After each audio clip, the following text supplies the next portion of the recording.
Pain management. Pain and discomfort. It's a common experience among nursing home residents. Many of them have difficulty expressing to caregivers what they're going through. Some just quietly cope with it and don't tell anyone. Pain can also lead to depression, loss of appetite, or a decline in the ability to perform activities of daily living.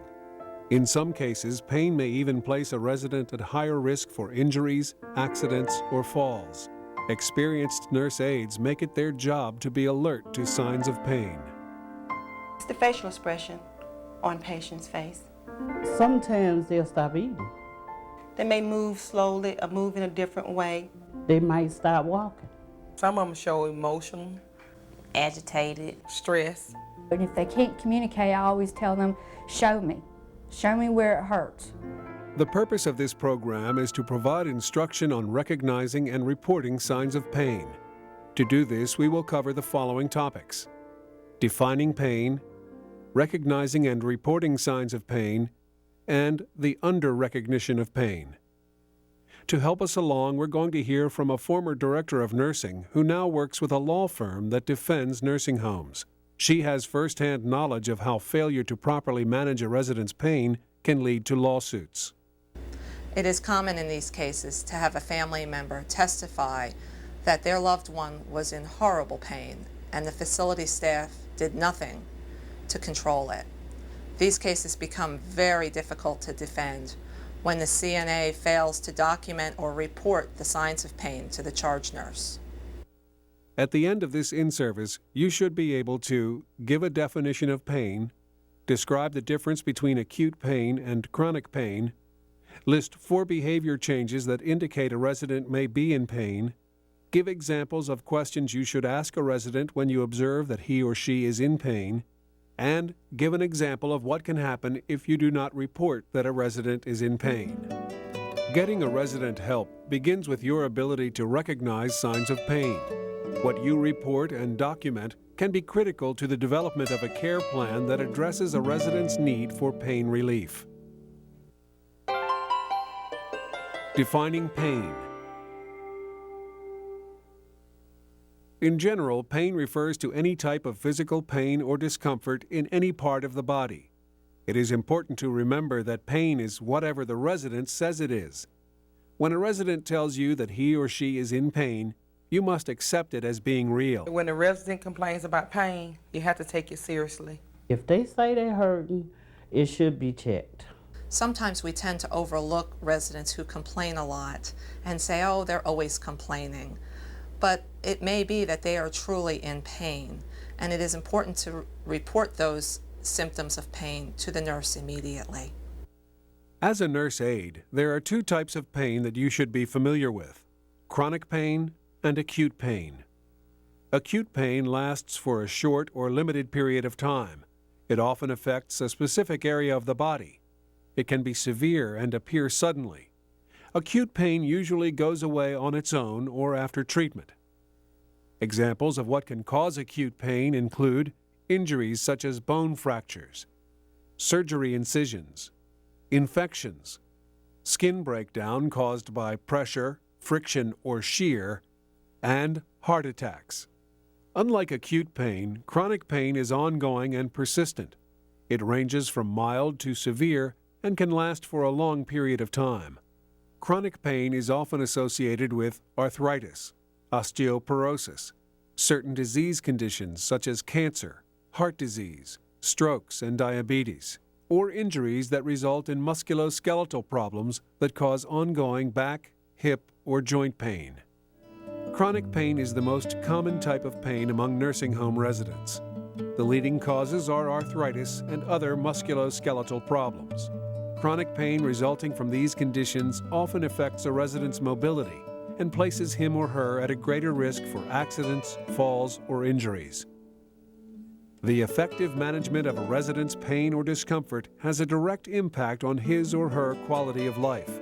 Failure to provide adequate pain management may be considered a form of abuse or neglect and could lead to survey deficiencies, fines, or lawsuits. Anytime you feel that a resident is in pain or a resident has voice they are in pain and you don't report it, then I think that's neglect.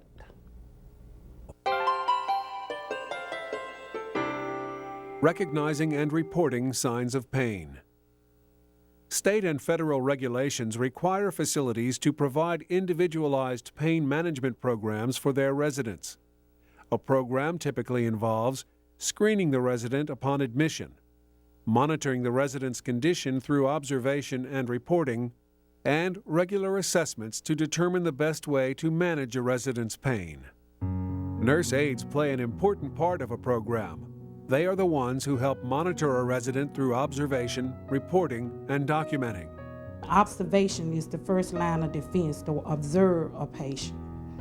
Someone's life could actually depend on it. Some of them can tell you verbally, that they're in pain and show you where it is. Then you have some that can't.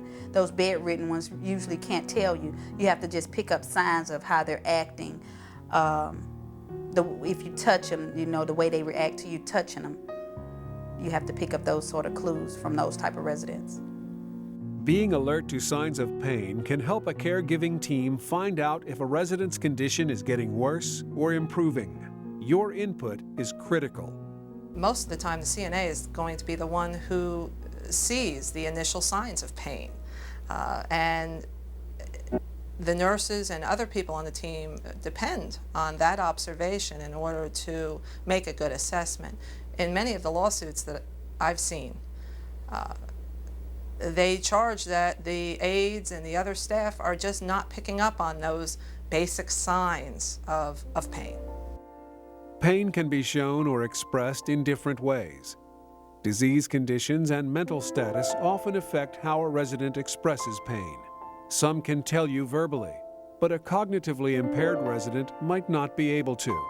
Common signs of pain include vocal sounds, such as moaning, groaning, whimpering, or crying. Facial expressions, such as frowning, grimacing, or a fearful expression. Body movements, such as limping, rubbing a body part, bracing, or guarding. Restlessness, as evidenced by constantly moving around, rocking, or frequent shifting while in a bed or chair. And lack of movement. If their facial expression shows any kind of discomfort, I will ask them, are you in any pain? And it's up to them to say yes or no. And if they can't communicate, I always tell them, show me where it hurts. Your observations and the questions you ask provide important clues. Consider the example of the actions taken by this nurse aide when she observed her resident balled up in a fetal position on the bed. And I asked her what was the matter, and she told me that she was hurting. And I asked her where was she hurting, and she said her back and her legs. And I asked her, was it excruciating pain? She said it was excruciating pain, and she needed something for it. I notified the nurse, and the nurse came and she gave her something to relieve her pain. Questioning a resident about his or her pain is an important first step. The feedback you get will help your supervisor decide what actions to take to help the resident. You have to ask them if they're in pain. It's the one that can tell you. Talk to your residents. It has to be a direct question. Are you hurting somewhere? We let the charge nurse know exactly what part of the body the resident is hurting. When you question residents, try to gather as much information as you can about the pain they are experiencing. Use specific questions to find out the following: location of pain. Ask the resident to describe or point to the area of the body where he or she is experiencing pain. Intensity or severity. Ask how bad the pain is.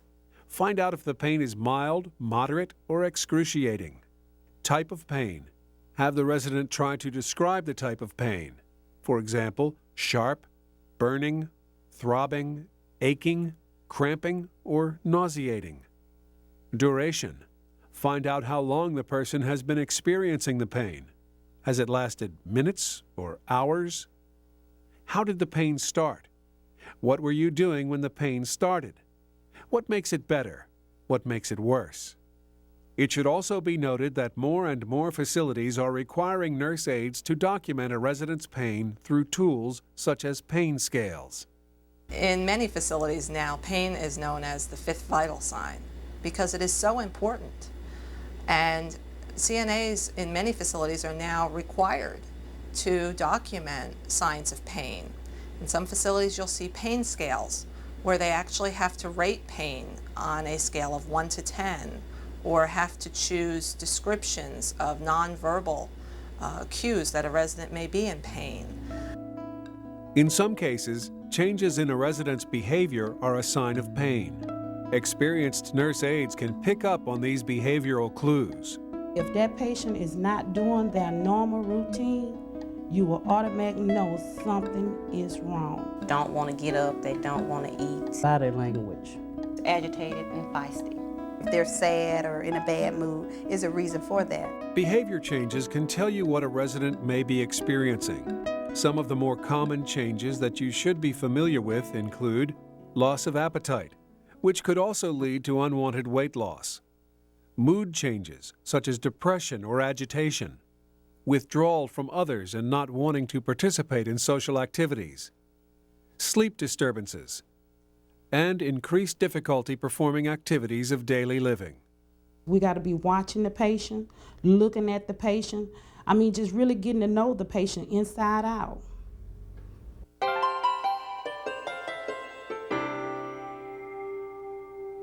Under recognition of pain. We've discussed in this program how some residents are able to communicate pain or discomfort, while others have difficulty.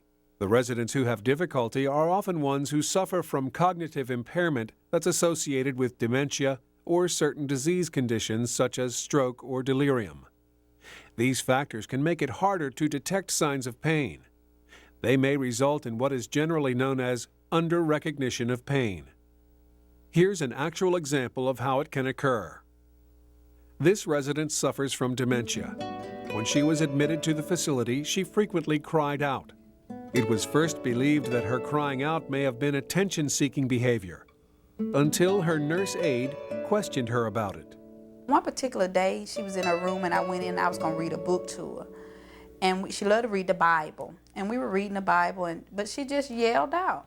So I said, well, are you in pain? She said, I've been in pain. I've been trying to let y'all know.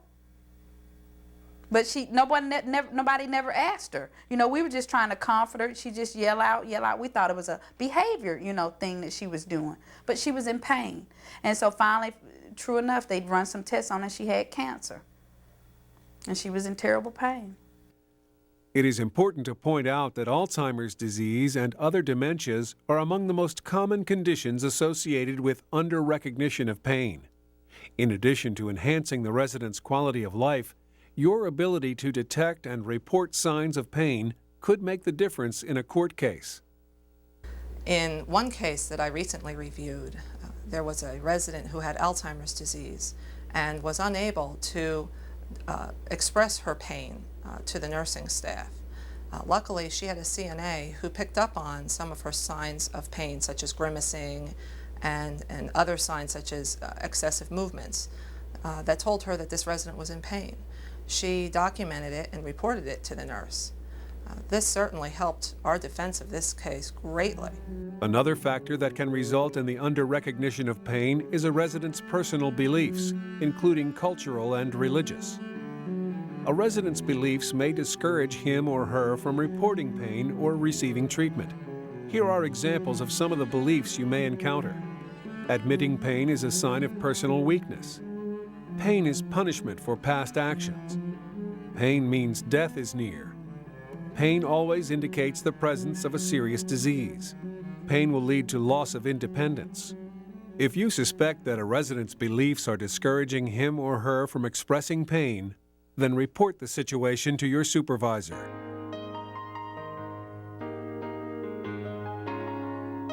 As a nurse aide, you provide the day-to-day care and comfort that is necessary for the safety and well-being of your residents. During the time you provide care, be alert to possible signs of pain. If you feel a resident is experiencing pain and he or she can respond, then ask questions. Let the person know that you care about what he or she has to say. The better you get to know the resident, the easier it is when you know they're in pain. Different people have different ways of letting you know. I can pretty much look at them and tell if they're uncomfortable. It takes trust and them to feel comfortable coming to you and expressing to you that they're in any kind of pain. Under-recognized pain can cause needless suffering for a resident. It can result in depression and withdrawal from activities or from socializing with others. It may also place a resident at a greater risk for falls, accidents, or injuries.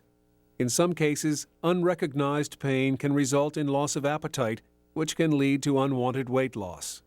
You need to report anything that you see so that the nurses can come and check that patient. And if there's any CNA that is in this field that doesn't care enough to report the pain of their resident, they're in the wrong field. The CNA is essential in helping us reduce these lawsuits because they are the ones that can recognize and report the pain in a quick manner. Many residents will come to trust you and communicate openly about their thoughts and feelings. But for those who are unable, be alert to when they are having difficulty. What you report could be the first step in changing a resident's life for the better. Oh, they're dancing. What about you? We could dance. Ooh, you are oh, see, you're better than I am. Look at that.